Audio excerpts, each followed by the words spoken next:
Welcome to the Sales Enablement Innovation Podcast, brought to you by the Sales Enablement Collective. Each episode, we sit down with sales enablement and revenue leaders from around the world and invite them to share their expertise and experience with the community.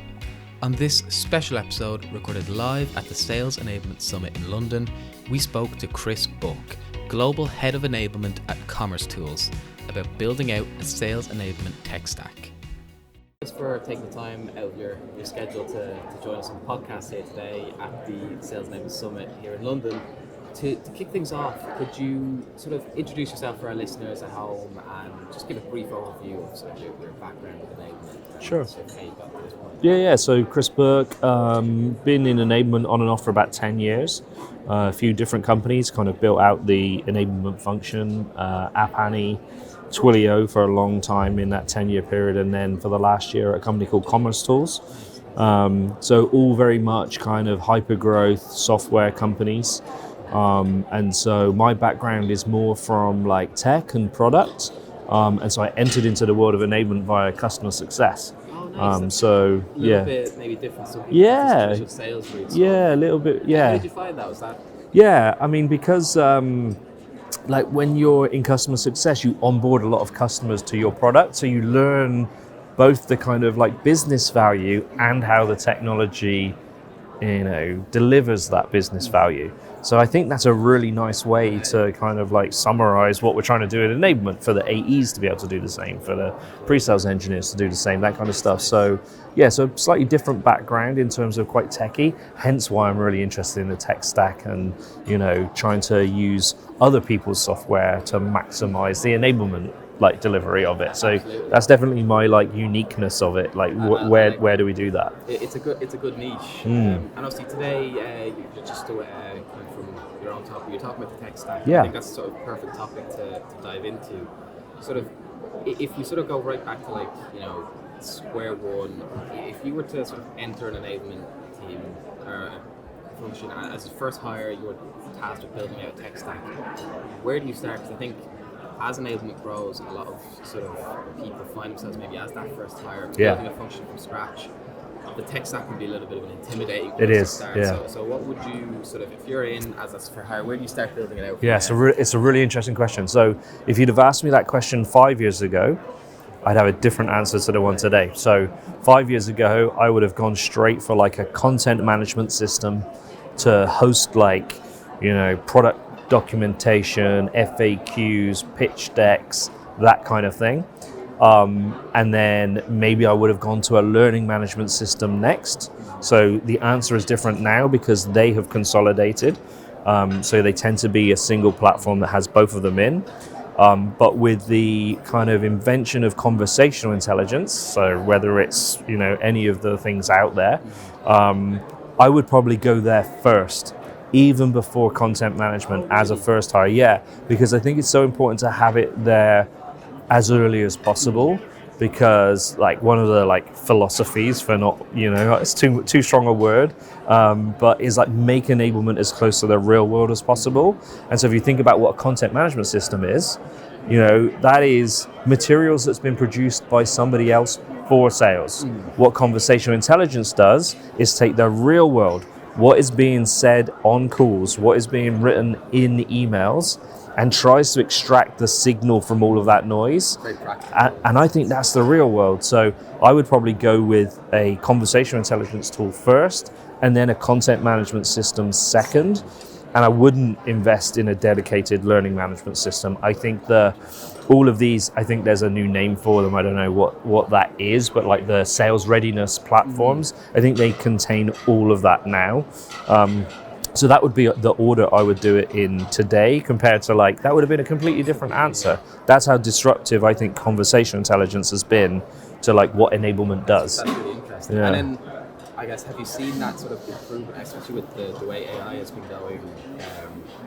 A year ago we didn't know what ChatGPT Yeah, exactly, was, for yeah. example, and the way to sort of use that is that sort of a way that you see the tech stack flowing and even more AI driven and almost letting enablement take not a hands-off approach, but maybe more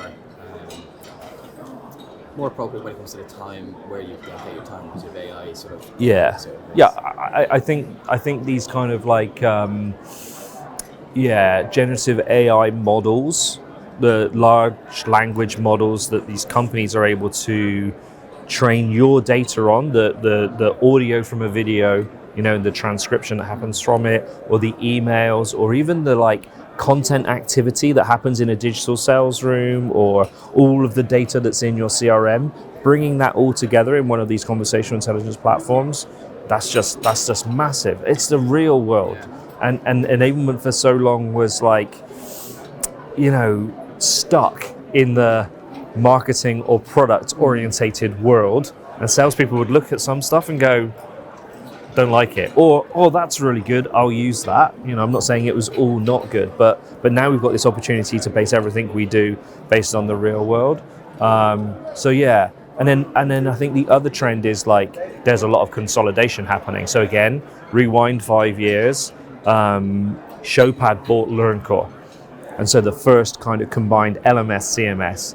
HighSpot have built their own. Seismic bought another company, an LMS whose name I forget. And so that consolidation is happening. I expect to see even further consolidation on top of that because, there's this SaaS product spread in, not just in enablement, but everywhere. We have all of these tools, that all companies pick certain things for everybody. And so I see consolidation happening a lot. That's really interesting. It actually leads me nicely into my next question, which was about sort of tech stack sprawl. Consolidation to a degree has helped with that, but how do you sort of avoid almost the urge to get the next cool tool, or especially with AI, there's so many niche things that you can do with very specific tools. How do you make sure that when you're growing a tech stack, it's in a sustainable way and that your reps are actually using the tools you bring in, and you're not with 15 tools and only 2 of them ever actually get used? It's a really big problem, and I think one of the themes over the last 2 days has been like the CFO in the sales cycle, and it's the same for us internally. Like the CFO's going, how many tools have we got? Like how do we make it? So I think it's about picking the right vendor, and I don't necessarily mean like detailed formal RFPs, but like speak to everybody, have a vision, explain your vision. Like say that the thing that I talked about, the real world, is really important, or we talk a lot about the flipped classroom or the reverse classroom approach, where we don't care whether people as they're onboarding have ticked off every single module within a ridiculously long curriculum. We set them tasks. If they're successful with it, we record it and we score it, and if they're successful, they go live. And so like tell the vendors your philosophy and see how they respond to that. And if there's alignment, go with that vendor, and pick the companies that are likely to either build out their stack, so that's where the consolidation comes from, or acquire companies and integrate it into theirs, so that it is one. Now, they're obviously going to add more license fees for more features, and so you're always playing that game of like consolidation versus like, because it doesn't, maybe if 10 best of breed products cost less than 2 products that have consolidated, then you haven't got any financial benefit. I mean, there's a slight operational benefit of having less, but really think about your tech stack and hire people that are comfortable. I think that's one of the challenges in enablement, is there aren't that many people with the kind of technical product background to help run that tech stack. And if you can't, going back to like your employee number 1 in enablement, you have to have great relationships with your revenue ops people, with your IT team that help like with those types of solutions, and build great relationships. That's really interesting, and it's a really great point, especially about those relationships with RevOps and it's the cross-functional piece in enablement, regardless of what topic you're talking about, is so important. I sort of want to dive into next. We've sort of talked about the right way to do it in terms of avoiding swap. What are some of the more sort of common mistakes that you see when tech stacks are being built out, and how would you advise our listeners to avoid those? Yeah, and you kind of asked earlier as well about like how do you make sure people actually use what you roll out, and that's the trick. We we do spend a lot of time creating analytics and reports, and kind of like the onion model, where you kind of have a very high level view of like adoption within a particular team, and then you can peel back a layer of the onion, and then there's a little bit more detail about it.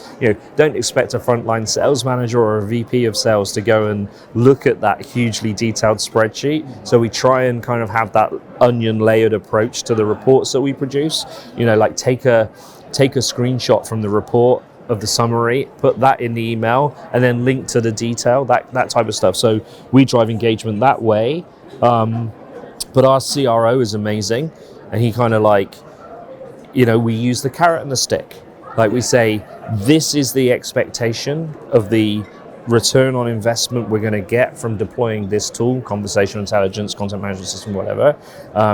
This is what we expect it to drive. We're going to report on it.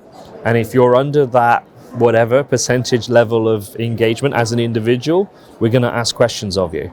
And then the carrot is, here's all of the functionality, here's all of the benefits, like the productivity uplift. This is modern selling, this is contemporary selling, like use it this way.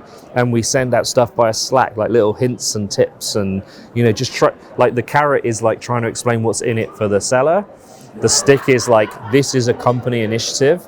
We've invested in this technology for enablement. This is how much we expect you to use it. So that might be my advice, is kind of make sure that you go both ways, but you definitely need buy-in right from the top for it to trickle down. And I think consolidation helps with that as well. So one observation around both the kind of LMS, CMS consolidation, and how revenue intelligence platforms seem to have like conversational intelligence platforms kind of have like a forecast module.